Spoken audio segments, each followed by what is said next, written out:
श्री स्वामी समर्थ. जय जय स्वामी समर्थ. तुम्हा सर्वांचं पुन्हा एकदा अगदी मनापासून आपल्या या नवीन व्हिडिओमध्ये मी स्वागत करते.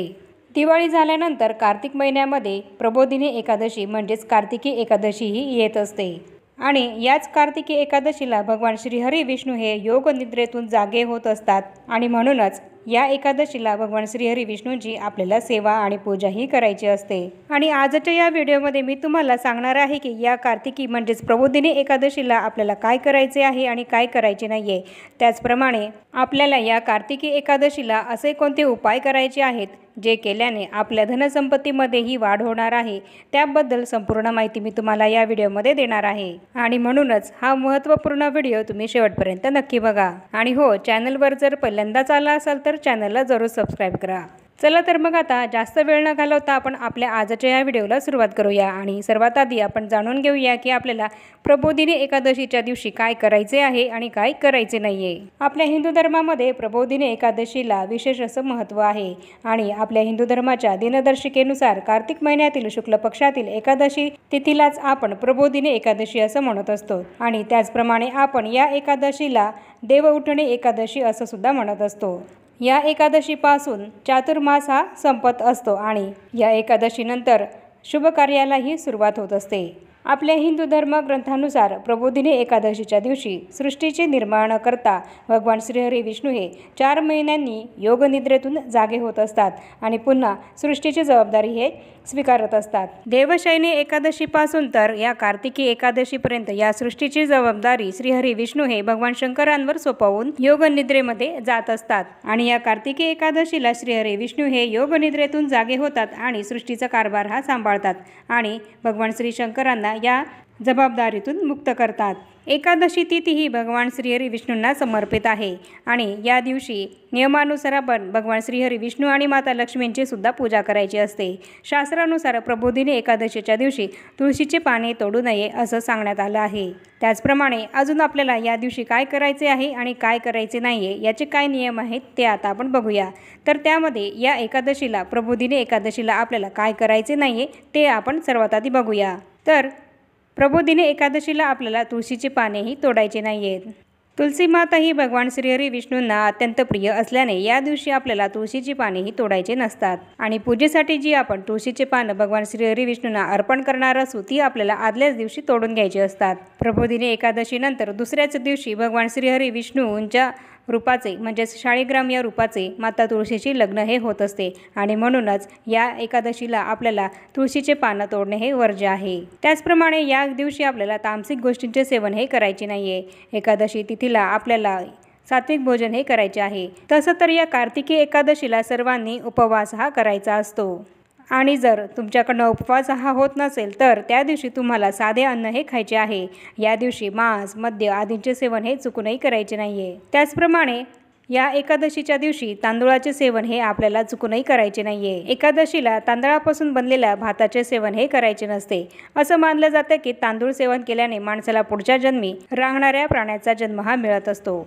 त्याचप्रमाणे आपल्याला या दिवशी कोणाशीही वादविवाद हा करायचा नाही आहे. एकादशी तिथीला वादविवाद आपण जर कोणाशी केला तर कुणाशी जर भांडण केलं तर यामुळे माता लक्ष्मीला हा राग येऊ शकतो आणि माता लक्ष्मीही आपल्यावर रुष्ट होऊ शकते. म्हणून या दिवशी आपल्याला चुकूनही कोणाशी भांडण हे करायचे नाही आहे. त्याचप्रमाणे या दिवशी आपल्याला कोणाचाही अपमान हा चुकूनही करायचा नाही आहे. याने सुद्धा माता लक्ष्मीही आपल्यावर क्रोधित होते आणि माता लक्ष्मीही आपल्यावर क्रोधित होईल अशा गोष्टी आपल्याला एकादशीच्या दिवशी चुकूनही करायच्या नाही आहेत.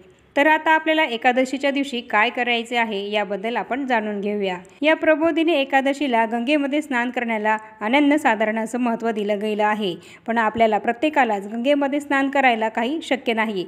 त्यामुळे जर तुमच्याकडे गंगाजल असेल तर ते गंगाजल तुम्ही तुमच्या अंघोळीच्या पाण्यामध्ये टाकून त्या पाण्याने स्नान हे करायचे आहे. त्याचप्रमाणे कार्तिकी एकादशीला दानधर्म करण्याला सुद्धा महत्त्व हे दिलं गेलं आहे आणि म्हणूनच आपल्याला आपल्या यथाशक्ती या एकादशीला दान हे करायचे आहे. यामध्ये तुम्ही अन्नदानसुद्धा करू शकतात किंवा वस्त्रदानसुद्धा करू शकतात किंवा तुम्हाला ज्या गोष्टीचे दान करणं शक्य असेल त्या गोष्टीचे दान तुम्ही करू शकतात. हे एकादशीचे व्रत केल्याने आपल्याला धन, मान, सन्मान आणि संतती सुखासोबत आपले जे काही इच्छित फळं असतात ते सुद्धा मिळत असतात असं मानलं जातं. त्याचप्रमाणे एकादशीचे व्रत केल्याने आपल्या पितरांना मोक्ष हा मिळत असतो असं सुद्धा म्हटलं जातं. तर याप्रमाणे आपण या एकादशीला आपल्याला काय करायचे आहे आणि काय करायचे नाही आहे याबद्दल माहिती बघितली। आणि आता आपण या एकादशीला आपल्याला असे कोणते उपाय करायचे आहे जेणेकरून आपल्याला धनलाभ होईल आणि आपल्या ज्या काही मनोकामना आहेत त्या पूर्ण होतील, यासाठी असे कोणते उपाय आपल्याला करायचे आहेत याबद्दल जाणून घेऊया। प्रबोधिनी एकादशीला आपण भगवान श्रीहरी विष्णूंना केशर मिश्रित दुधाचा अभिषेक करायचा आहे। आपल्या देवघरात जी काही बाळकृष्णांची मूर्ती आहे त्या मूर्तीला सुद्धा तुम्ही केशर मिश्रित दुधाने अभिषेक करू शकतात। असं केल्याने तुमच्या ज्या काही मनोकामना आहेत त्या नक्कीच पूर्ण होतील। एकादशीच्या दिवशी ब्रह्ममुहूर्तावर उठून एखाद्या पवित्र नदीमध्ये स्नान केल्यानंतर गायत्री मंत्राचा जप करायचा आहे। आणि जर तुम्हाला नदीमध्ये स्नान करायला शक्य नसेल तर तुम्ही घरी स्नान झाल्यानंतर गायत्री मंत्राचा जप करायचा आहे। त्याचप्रमाणे आपला पुढचा उपाय आहे तो म्हणजेच आपल्याला धनवृद्धीसाठी विष्णू मंदिरामध्ये खीर किंवा एखाद्या पांढऱ्या मिठाईचा नैवेद्य दाखवायचा आहे। आणि हा नैवेद्य दाखवत असताना त्या प्रत्येक नैवेद्यावर आपल्याला तुळशीपत्र आवर्जून ठेवायचं आहे। असं केल्याने सुद्धा श्रीहरी विष्णू आपल्यावर प्रसन्न होत असतात। पुढचा उपाय आहे तो म्हणजेच आपल्याला या एकादशीच्या दिवशी विष्णू मंदिरामध्ये नारळ आणि बदाम भगवान श्रीहरी विष्णूंना अर्पण करायचे आहे। हा उपाय केल्याने आपल्याला आपल्या कामामध्ये जे काही अडथळे येत असतील ते दूर होतील। त्याचप्रमाणे या दिवशी पिवळे कपडे, पिवळे फळं आणि पिवळी धान्य ही भगवान विष्णूंना सर्वात आधी अर्पण करायचे आहे आणि त्यानंतर त्या वस्तू ज्या आहेत गरजू लोकांना या आपल्याला दान करायच्या आहे। असं केल्याने भगवान श्रीहरी विष्णूंची कृपा आपल्यावर होत असते। पुढचा उपाय आहे तो म्हणजे एकादशीच्या दिवशी संध्याकाळी तुळशी मातेसमोर आपल्याला गायीच्या तुपाचा दिवा लावायचा आहे आणि ओम नमो भगवते वासुदेवाय या मंत्राचा उच्चार करत 11 प्रदक्षिणा या घालायच्या आहेत। हा उपाय केल्याने आपल्या घरामध्ये सुखशांती राहते आणि आपल्यावर जे काही संकट येणार असतील ते टळून जातात। आपला पुढचा उपाय आहे तो म्हणजे दक्षिणावर्ती शंखामध्ये पाणी भरून भगवान श्रीहरी विष्णूंचा अभिषेक आपल्याला या दक्षिणावर्ती शंखाने करायचा आहे। असं केल्याने धनवृद्धीचा आशीर्वाद आपल्याला प्राप्त होत असतो। हा अभिषेक तुम्ही बाळकृष्णाच्या मूर्तीवर सुद्धा करू शकतात।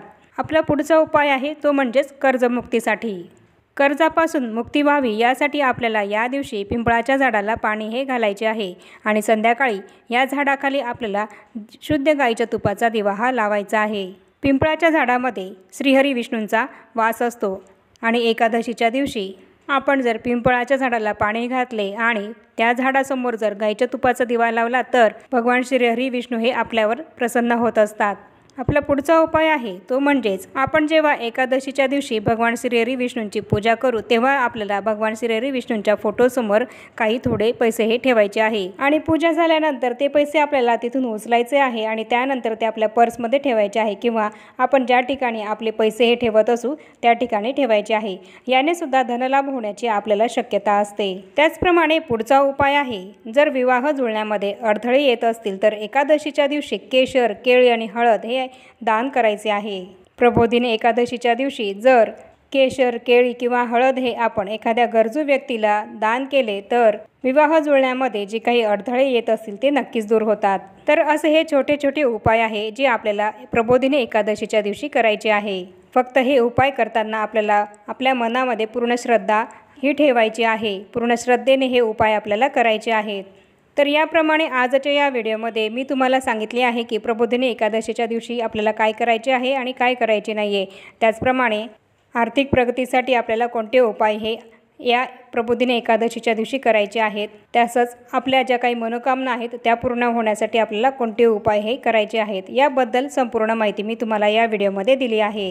या व्हिडिओला जास्तीत जास्त लाईक करा, शेअर करा आणि चॅनलला जरूर सबस्क्राईब करा आणि भेटूया पुन्हा अशाच नवीन एका माहितीपूर्ण आणि महत्त्वपूर्ण व्हिडिओसोबत।